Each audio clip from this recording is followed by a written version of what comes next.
Help me ducks, welcome back to the Hermit's Cave. How is everybody doing? If you're in the UK, I hope you're keeping warm. It's I've got a little Pokemon there, I like that as well. It's absolutely freezing.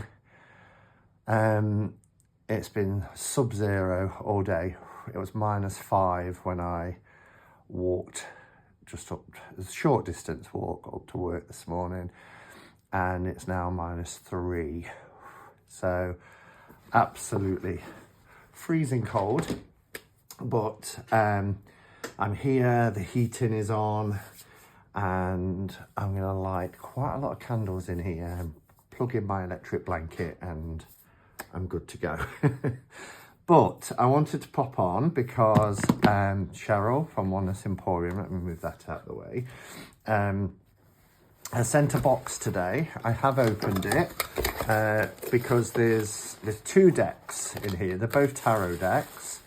One that we're going to be looking at today is the Elemental North Tarot 78 card deck and guidebook. It's by US Games, published by US Games. And there's another one that I will do on Sunday, I believe. Tomorrow's Cup of Catch Up and Cards, so I will look at that deck on Sunday with you all. Now, as you know, Cheryl from Oneness Emporium has been sending decks whilst Bobby, her son, is in recovery. We don't have a date yet for when we're resuming Spotlight, but it will be at some point in the next few months, I would imagine. But rather than just send me decks this time, she contacted me and said, out of all these decks that have come in, pick some that you'd want to review. So that's what I've been doing. And this one really intrigued me. I loved the simplicity of the design. So it's called Elemental North Tarot. And you'll see there are the symbols on the box there for, obviously fire, water, earth, air. And that is the central part of the design, really. But then there's lots of other symbols incorporated into that design. You can see we've got some pomegranates. And so, yeah, I'll read the blurb on the back, but you'll see here it says runes, numerology, astrology, and the elements. So the unique Elemental North Tarot represents a fascinating blend of tarot symbolism, Norse runes, astrology, elements, and numerology, as well as plant and animal imagery. Inspired by the deep hidden meanings of tarot, the beauty of North American nature, and the symbology of the cosmos, the deck is infused with ancient wisdom made accessible to modern readers. The artwork featuring rune staves on each card was intricately created to work intuitively, much like sigils and talismans. Discover the many aspects of divination each card holds in an engaging and enriching tarot experience like no other. Includes 78 tarot cards and an in-depth 148-page guidebook with card meanings, correlations, spell work, and manifestations. So that really appealed to me. I mean, I will admit, sometimes I do get a little bit put off when too much is overlaid onto the tarot. So you will have heard me say many times in the past, tarot really can be as simple or as, I wouldn't necessarily say complicated, but for some people it would be complicated. But, tarot, when you think about its origins, it was a game, and then, as it went up through Italy and France, it was very simple to read. It was about the directions, it was about the patterns, etc. Over time, and particularly since the Golden Dawn, we have added so much more to the tarot. And that is one of the reasons why I love the tarot as well, because it is so accessible to people. If you're into astrology, you can work with the tarot, you know, if you follow the Kabbalah tree of life and all that kind of stuff. But sometimes when too much is overlaid onto the tarot, I think it can become quite confusing, and also it kind of loses its way as to what it's trying to be. But actually these designs are quite simplistic, so we will see. So as I mentioned, it is published by US Games, and the creators are C.A. Mallard and illustrated by Amanda Noteman. I've seen US Games do quite a lot of these kind of designs now. Rather than the cutout thumbnail, there's this kind of elongated triangular bit on the side to supposedly make it easy to pull the box apart. Okay.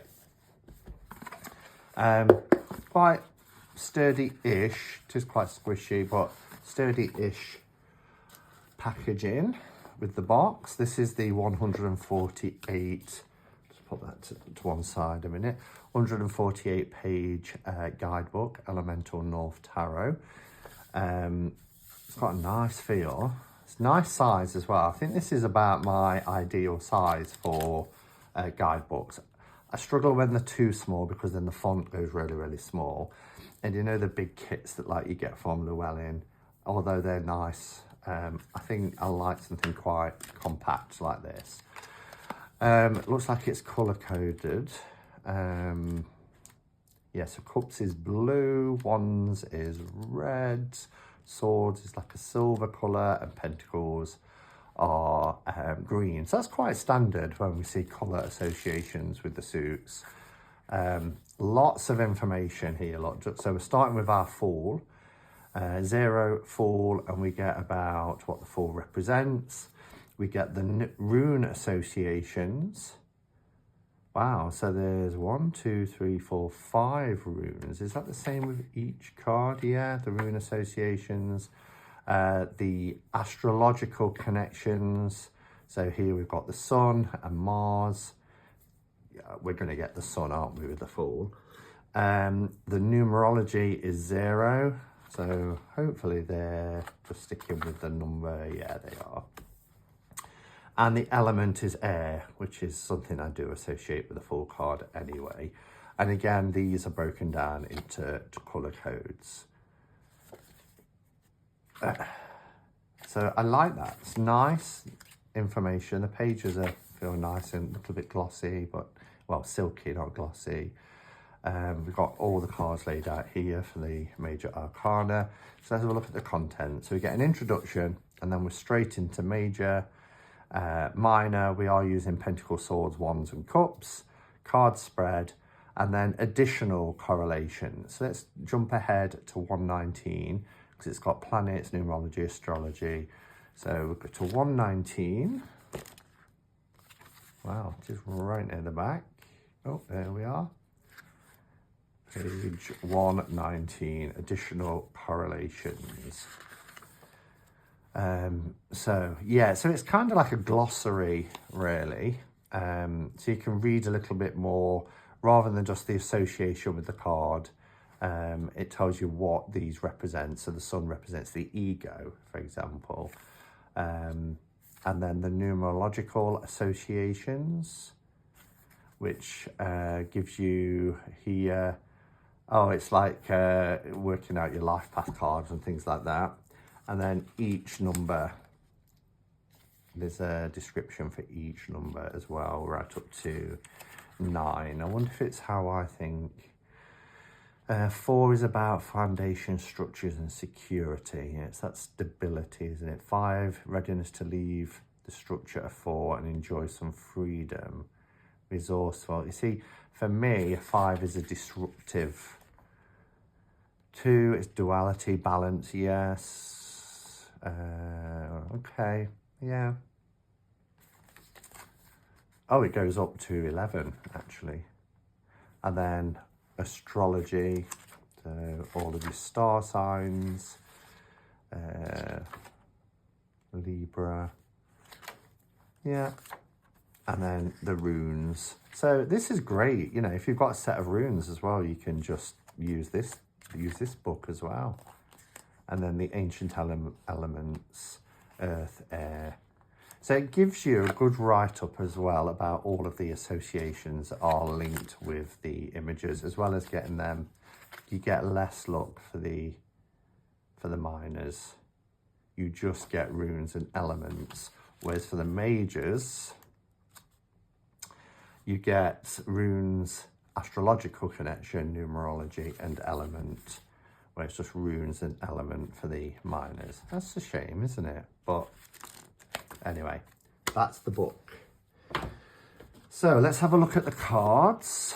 I'm expecting nice, decent card stock, because US Games normally pull it out the bag when it comes to card stock. So I'm hoping this won't be any difference. They're not gilded or anything, and they look a little bit shorter than a US Games typical card stock, but I could be wrong. We shall see.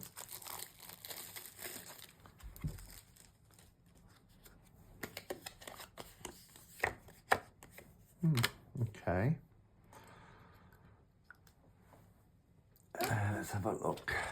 This is a US Games typical site. Yeah, the little bit, I mean, really splitting hairs, a little bit narrower and shorter, so it's more compact, perhaps. Cardstock doesn't feel that brilliant. We've had a lot better from US Games, a lot better. I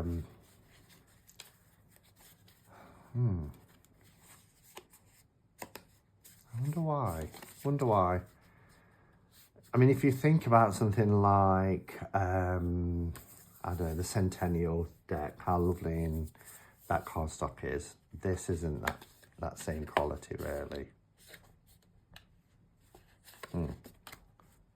Never mind. Okay, I'm going to bring the camera down and we'll have a look. Okay, so we'll start with our fall.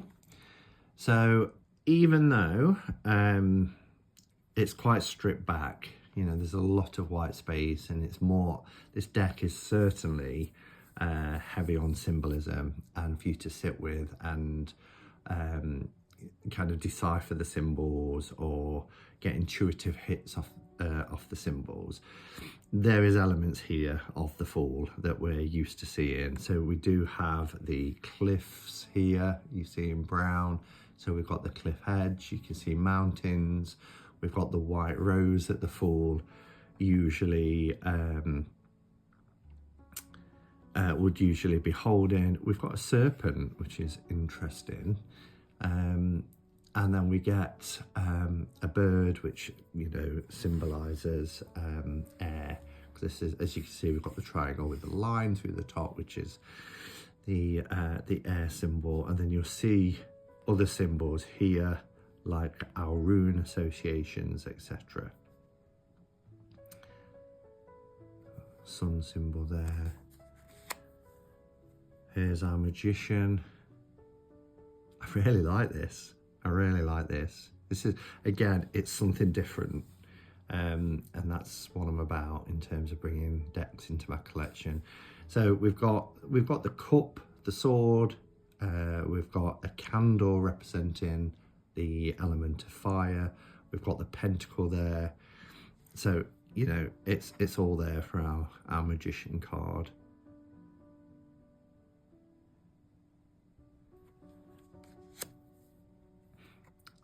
High priestess, beautiful crown. We've got a crescent moon here.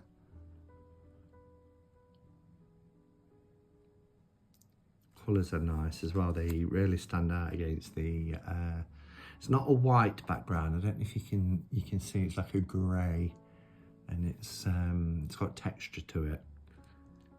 The high priestess here, lots of luscious fruits and the wheat. We've got trees. It's very nature that we expect with the High Priestess. The Emperor, look at this. The Ankh, the Orb, Crown, yeah, it's all there. Also very land based with the mountain range. The Hierophant is interesting, isn't it? So we've actually got runes here. Candles.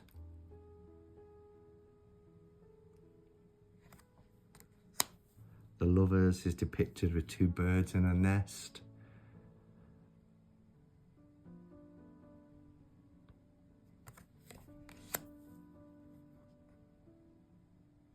Chariot, you can see the chariot here, look.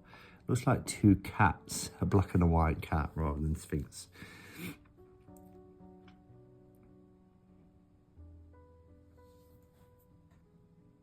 There's even rune inscriptions on like the blade here of that dagger. Strength, we have this bear.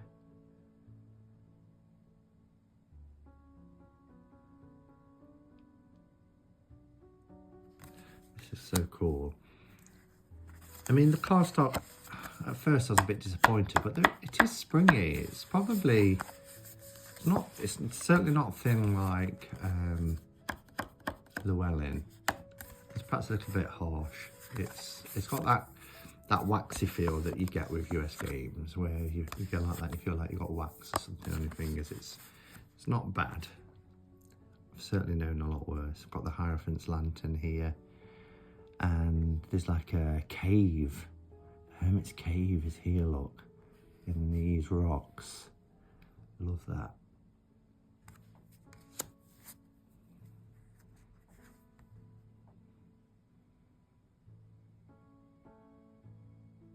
Wheel of Fortune, the swirling motion of the water pool.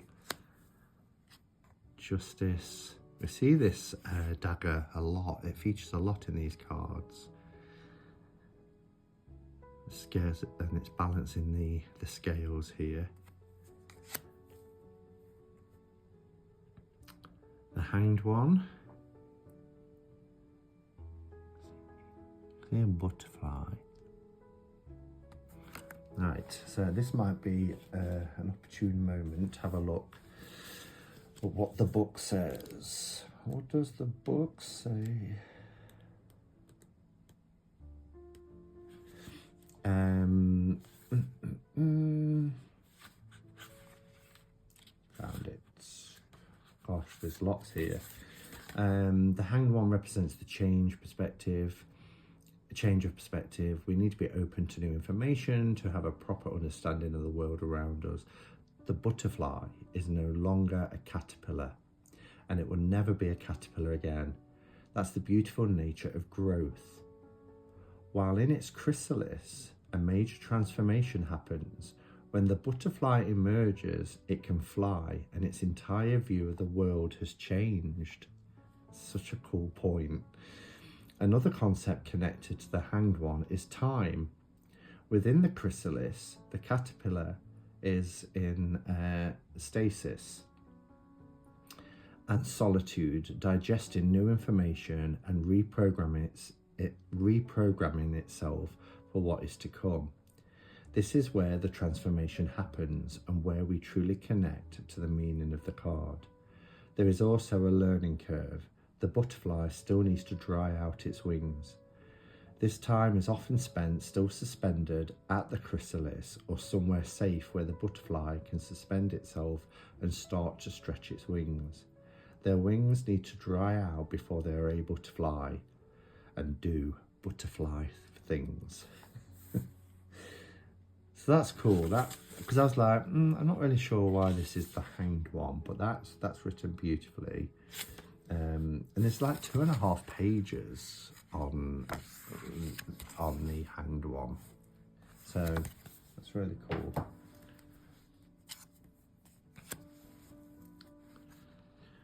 So then we have death. We can see the skull here, but life growing out of it.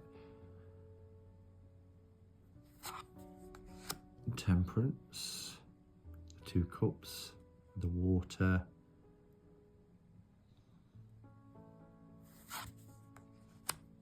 The devil, wow. Pomegranate again, look. The tower, the phoenix rising from the ruins and the flames within the tower. The star, the aurora borealis, look, beautiful. And the vessels pouring the water. The moon, we do have the 2 canine creatures. We've got the phases of the moon here. Sun, beautiful sunflowers. Got the red sash, the red banner there as well, look. Judgment, we've got the trumpet. And we have the world. Beautiful. I love the 4 different stages there. Okay, so I'll go a little bit faster through the minors.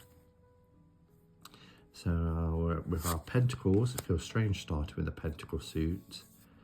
Look at this, polar opposites, night and day, sun and moon, the balance, the eternal cycles. 3 of Pentacles is beautiful. Oh, love the 4, look at that.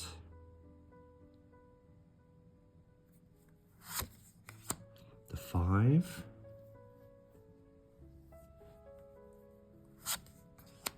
6.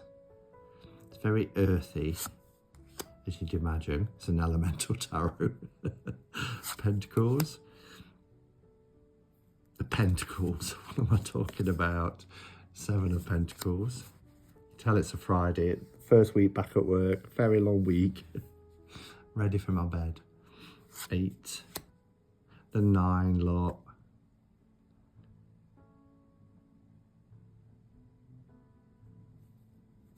So there's lots of nods here to the RWS. 10 of Pentacles. And then we have our page. I wonder if it's different. No. I mean, it's a little shrub, kind of. Little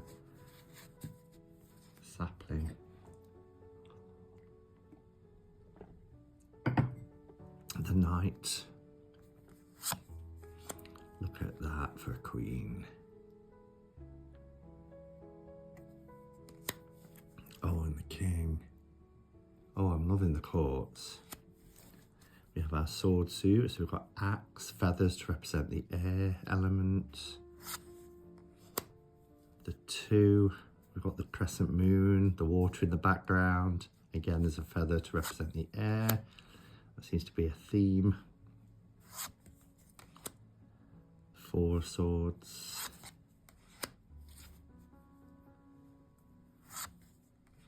Six of Swords, we've got the boat crossing the water.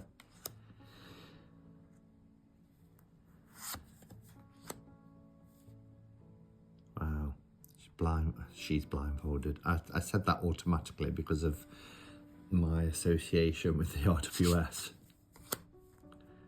9. Oh, I'm not sure that will be a popular choice of image. Lots of people don't like to see injured animals in decks. There'll be some comments about that. Page, here's our knight again.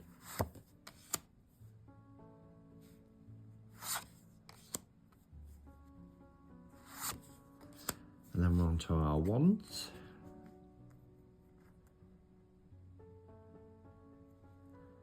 Some interesting ace. 2, we are on that kind of turret looking out. It's from the perspective of the person looking out. 3. Interesting, the logs around a campfire. The 4, we do have that kind of structure, but some sort of ceremony. 5, 6. So in some cards, it really does lend itself to RWS with the imagery. In others, it gets you thinking a little bit. And I quite like that. 8 of Wands. I mean, they are in the ground, they are torches because it's representing the, you know, the fire element. 9 and 10 of Wands, look at that. Whoops.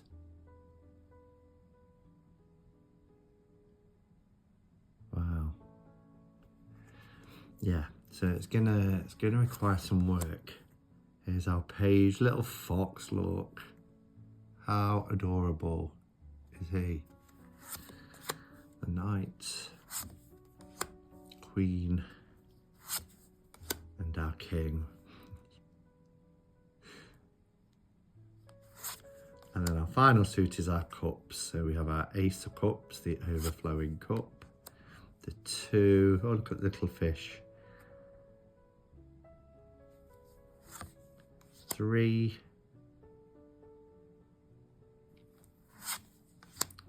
4. 5 of Cups.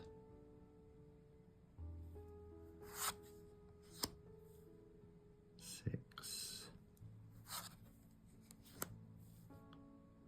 7. That's very typical. 8. That one's quite pippish. 10 of Cups. Do have lots of rainbow colours here. And on the symbols. They kind of remind me of dream catchers. Not the design itself, but the little bits dangling down. A page. It's there. I would have thought there'd be a fish coming out rather than the 2. Knight. Oh, that's quite detailed for our Queen. And King. So, there we are.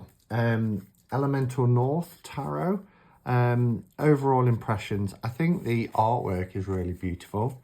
It's not like any other deck that I've got, and I really like that. I'm going to be probably doing a few readings with this over the weekend, see if it is a reader for me.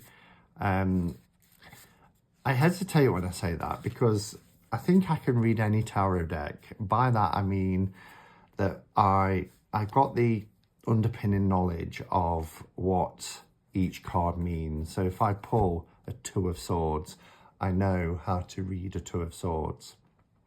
But if I want something extra, because, you know, otherwise we may as well just have pieces of paper that just says 2 of Swords, haven't we? If I want something extra and I dive into the image for that intuitive hit, that's the bit where I decide whether it's a deck that that I can work with easily, and if it challenges me, that's not a bad thing either. I just need to take my time. I can't use it for quick readings. So when I do hear people very often say, I just can't read that deck.